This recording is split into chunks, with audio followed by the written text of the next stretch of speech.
America અને Iran વચ્ચે 2 સપ્તાહના સંઘર્ષ વિરામની જાહેરાતથી દુનિયાએ રાહતનો શ્વાસ લીધો હતો, પરંતુ ઇઝરાયલના વડાપ્રધાન બેન્જામિન નેતન્યાહુએ આ આશા પર પાણી ફેરવી દીધું. તે જ અંગે ચર્ચા કરીશું આજે આ વિડીયોમાં. નમસ્કાર, સ્વાગત છે આપનું ક્રાંતિ માર્ગમાં ને હું છું મેક્ષુ ઠક્કર આપની સાથે.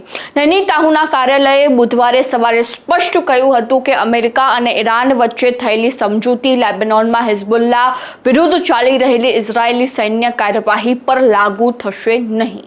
જેમાં ઇઝરાયલના પીએમઓ દ્વારા જારી કરવામાં આવેલા સત્તાવાર નિવેદનમાં જણાવવામાં આવ્યું હતું કે ઇઝરાયલ ડોનાલ્ડ ટ્રમ્પના 2 અઠવાડિયા સુધી હુમલા સ્થગિત કરવાના નિર્ણયનું સમર્થન કરે છે, પરંતુ તેની શરત એ છે કે ઈરાને તાત્કાલિક સ્ટ્રેટ ઓફ હોર્મુઝ ખોલવી પડશે અને અમેરિકા તેમજ ઇઝરાયલ પરના તમામ હુમલા બંધ કરવા પડશે.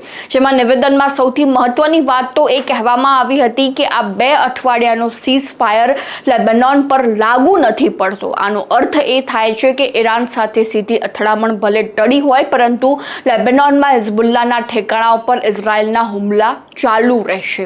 ઇઝરાયલનું માનવું છે કે જ્યાં સુધી ઈરાન પરમાણુ મિસાઇલ અને આતંકવાદી ખતરો મટાડવા માટે કાયમી ખાતરી ન આપે ત્યાં સુધી પ્રાદેશિક સુરક્ષા જોખમમાં જ રહેશે. જેમાં નેતન્યાહુ કાર્યાલયે ઉમેર્યું છે કે યુનાઇટેડ સ્ટેટ્સે ઇઝરાયલને ખાતરી આપી છે કે આગામી વાટાઘાટોમાં ઇઝરાયલ અને તેના પ્રાદેશિક સહયોગીના હિતનું રક્ષણ કરવા માટે તે પ્રતિબદ્ધ છે.